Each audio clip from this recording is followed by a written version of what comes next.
We're answering the question once again, how the heck do you get back your vitality, your mojo, your enthusiasm, your health when you're feeling burnt out, when you're having some kind of health issue? Put this in my tripod right now. So guys, I just want to take you on my journey. It's a huge struggle, to be honest. There's always something that can come up that can kind of throw you off. So I kind of just want to walk you through a day, kind of what I'm doing to heal. I'm doing to regain my strength, my vitality, my charisma. There's always a lot of different things that we can do. Looking at some herbs right now. And maybe you can relate in many different ways. I'm fasting right now. This is probably hour 40 of my fast. And you might be fasting because you want to get back your energy, you want to get back your healing, right? So randomly, my back started hurting, right? So it's like you have random aches and pains. You're not in your 20s anymore, and you want to have your passion when you go to work. And so, I want to keep my muscle mass, I want to keep my health, but I can't even lift weights right now because my back is hurting out of nowhere for no reason, right? So I'm fasting, that increases autophagy. It's gonna help heal me up. So the other thing is, you wanna maintain your hormones and your muscle because that's a lot of your metabolic health. So looking at some Shilajit drops, this has a lot of different adaptogens that help decrease stress while you fast. So if you take stuff like, this has ashwagandha, Shilajit, ginseng, all amazing for testosterone, muscle preservation. Amla, detoxification, digestion, healing. Turmeric, same thing. Rhodiola, astragalus. So all of these are for muscle preservation, for energy, for making sure that you don't get tired and fatigued during your fast. So another really important thing is, we're talking about fasting. It's important to know how to do a fast correctly, right? So this is a water fast. It's technically like an herbal fast. Basically, you keep all the benefits of the fast, and you're just adding in additional detoxification, de-parasiting your body. A lot of people, they don't even know that they have bad bacteria, dysbiosis, SIBO, small intestinal bacteria overgrowth, or even just parasites. If you're not drinking perfect water, prime example here, very frustrating example is that I was putting my water in a glass jar and I was keeping the lid slightly open so that the sun can shine on it. But turns out flies were probably laying their eggs in that water. Absolutely disgusting.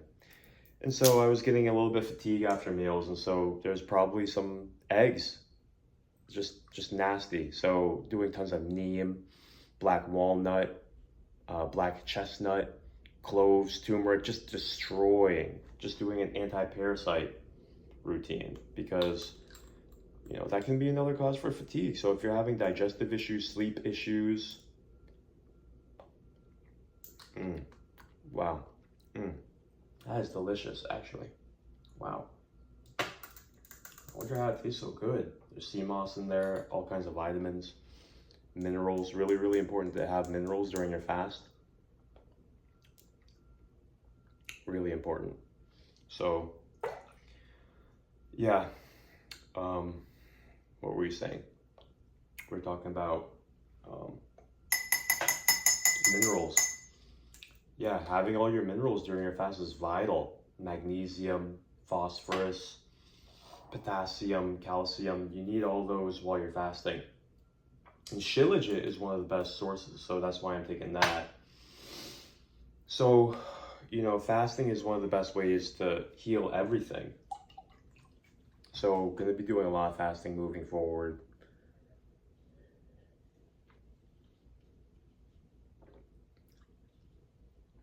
And I'm going to show you guys how I'm doing my detox, my panchakarma, my diet. I'm going to be doing more liquid fasting where you just blend everything for a couple days, maybe a week. Really aids the digestion. Big problem is that when you start getting unhealthy, you have to troubleshoot and find the source. A lot of the time it can be coming from, in my experience, something with the GI tract, whether it's you have parasites, you have mold, you have weakened your digestive power, and the fatigue and the sleep issues and everything's coming from there. So there can be a lot going on in the gut that fasting can help heal, right? So whether you have, like I've had bacterial overgrowth, I've had mold overgrowth, I've had parasites, all the toxins, you can have heavy metals.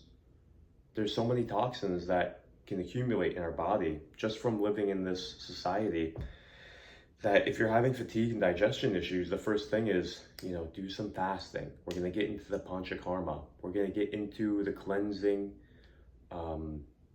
program, how you prepare for it, how you use purgatives, they call it virechana, how you use bastis, the enemas, to purge and clean everything. So I'm going to be doing it again before I set out on a trek. I'm going to be traveling a lot.